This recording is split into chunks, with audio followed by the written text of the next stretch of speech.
Pemirsa, PT PP Tbk terus mempercepat divestasi aset sebagai bagian dari strategi back to core untuk memperkuat arus kas dan kembali fokus pada bisnis konstruksi. Hingga kini perseroan telah melepas aset senilai 1,69 triliun rupiah. PT PP melakukan divestasi pada aset-aset di sektor properti, infrastruktur, dan energi sebagai upaya memperbaiki struktur keuangan. Sekretaris Perusahaan PT PP Joko Raharjo menjelaskan bahwa penjualan aset menjadi langkah penting untuk memperkuat arus kas dan menekan beban usaha. Hingga akhir tahun PT PP masih mengejar target divestasi 3,06 triliun rupiah sehingga masih perlu melepas sekitar 1,37 triliun rupiah aset. Divestasi terbesar berasal dari penjualan 81% saham PT PP Infrastruktur kepada PT Farsa Zamindo Laksana dan afiliasinya dengan nilai 1,41 triliun rupiah. Setelah transaksi kepemilikan PT PP di PPIN menyusut dari 99,15% menjadi 18,15%. PT PP juga menjual 47,81% saham PT Selebas Railway Indonesia senilai 282,1 miliar rupiah yang seluruh dananya dialokasikan untuk operasional dan proyek lini inti.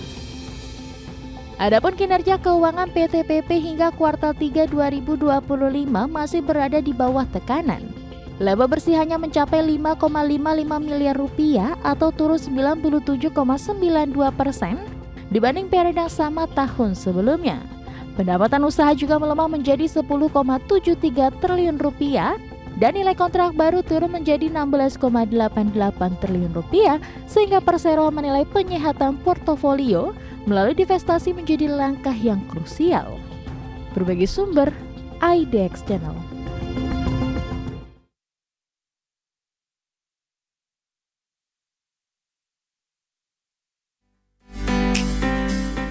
EXL menjual lebih dari 4,3 miliar saham Mora dengan harga rata-rata Rp432 per saham pada 4 Desember 2025.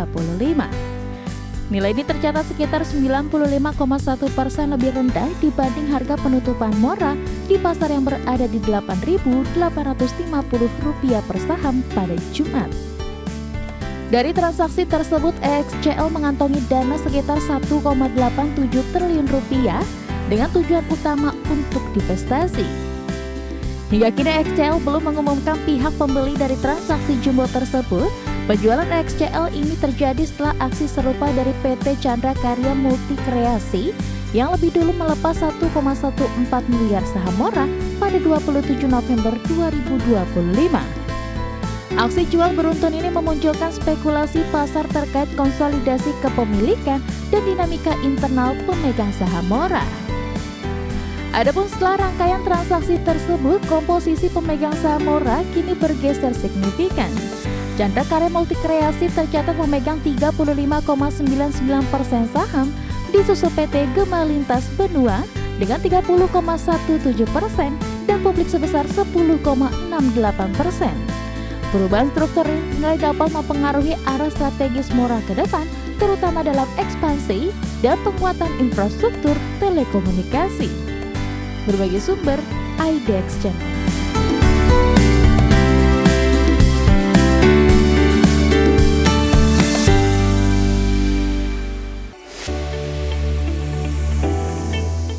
FES mendapat dorongan ekspansi setelah masuknya SFN melalui kepemilikan 35% di jagonya Ayam Indonesia.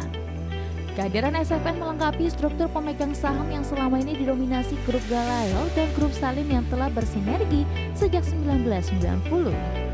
Analis menilai dukungan kuat ini memberi sentimen positif untuk mempercepat pemulihan profitabilitas FES sekaligus memperluas jangkauan bisnisnya. FES menyiapkan strategi ekspansi agresif dengan menargetkan pembukaan 50 hingga 70 gerai baru per tahun hingga mencapai 1.000 outlet pada tahun 2030. Perusahaan akan fokus memperkuat penetrasi di kota Tier 2 dan wilayah hub yang selama ini belum tergarap optimal. Jika rencana ini berjalan mulus, pendapatan Fast diproyeksikan tumbuh dengan CAGR 11% pada 2026 hingga 2030 ditopang peningkatan produktivitas gerai dan SSSG sekitar 2%. Selain ekspansi retail, Fast melakukan diversifikasi ke bisnis perunggasan melalui entitas anak yang mulai beroperasi pada 2027, di mana integrasi rantai pasok ayam broiler diproyeksikan menekan harga pokok hingga 8 hingga 13% dalam jangka panjang dan membuka sumber pendapatan baru sekitar 853 miliar rupiah. Berbagi sumber, IDX Channel. Meta memutuskan menunda peluncuran kacamata mixed reality terbarunya, Phoenix, hingga tahun 2027 mendatang. Keputusan ini diambil dikarenakan pihak manajemen ingin memastikan perangkat tersebut benar-benar matang sebelum dilepas ke pasaran. Meta Platforms Inc. secara resmi menunda peluncuran kacamata mixed reality terbarunya Phoenix hingga tahun 2027 mendatang.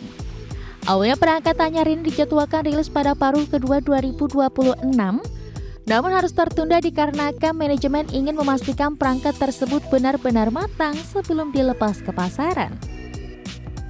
Melansir memo internal perusahaan, eksekutif Meta Gabriel Aul dan Ryan Kearns menyebut bahwa penjadwalan ulang ini diharapkan dapat memberikan lebih banyak ruang bagi pabrikan untuk menyempurnakan detail perangkat, di mana Phoenix yang memiliki nama kode Puffin dilaporkan berbobot lebih dari 100 gram dan memiliki layar beresolusi lebih rendah serta kinerja komputasi yang tidak sekuat headset premium seperti Apple Vision Pro.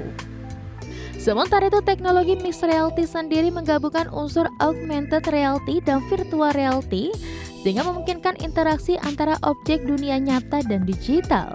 Sebelumnya, Bloomberg News melaporkan bahwa Meta diperkirakan akan memangkas anggaran untuk inisiatif Metaverse hingga mencapai 30%. Sebagai informasi, divisi Metaverse yang kacamata Phoenix berada di bawah Reality Labs yang merupakan unit bisnis yang memproduksi headset mixed reality Quest, yakni kacamata pintar hasil kolaborasi dengan Ray-Ban Essilor Luxottica, serta kacamata augmented reality yang tengah dikembangkan. Berbagi sumber, IDX Channel.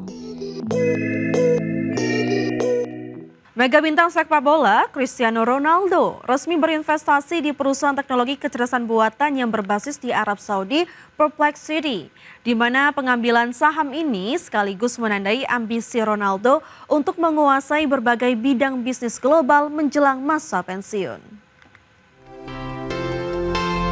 Mega bintang sepak bola dunia Cristiano Ronaldo memutuskan untuk berinvestasi di perusahaan teknologi kecerdasan buatan yang berbasis di Arab Saudi, Perplexity Inc., di mana pengambilan saham ini sekaligus menandai ambisi CR7 untuk menguasai berbagai bidang bisnis global menjelang masa pensiun. Bahkan Perplexity AI juga menandatangani perjanjian sponsor global dengan Ronaldo dengan meluncurkan pusat interaktif untuk para penggemar di mesin pencarinya Comet. Didirikan pada 2022, Perplexity muncul sebagai salah satu startup AI dengan pertumbuhan tercepat dan memposisikan diri sebagai penantang langsung Google Inc., di mana perusahaan yang berbasis di San Francisco tersebut bernilai 20 miliar dolar Amerika dalam putaran pendanaan September dan terus mengembangkan alat perusahaan, langganan berbayar, serta jejak internasional di tengah melonjaknya permintaan untuk alternatif pencarian berbasis AI. Melansir Bloomberg Billionaires Index, Ronaldo yang saat ini berbasis di Arab Saudi memiliki kekayaan bersih untuk pertama kalinya sebesar 1,4 miliar dolar Amerika. Diyakini dirinya telah mengembangkan sayap investasi terutama di negara asalnya Portugal dengan berfokus pada bisnis-bisnis kecil seperti akuisisi Lisboa Racket Center pada 2024 serta jaringan hotel, gym, parfum, serta grup media. Adapun investasi ini datang beberapa pekan setelah Ronaldo bertemu Presiden Amerika Serikat Donald Trump di Washington yang tersebar luas di media sosial setelah Trump mengunggah video keduanya. Meski sejauh ini belum terdapat detail pembicaraan yang diungkapkan, pertemuan tersebut justru memicu spekulasi online mengenai potensi hubungan komersial maupun promosi. Berbagi sumber, IDX Channel.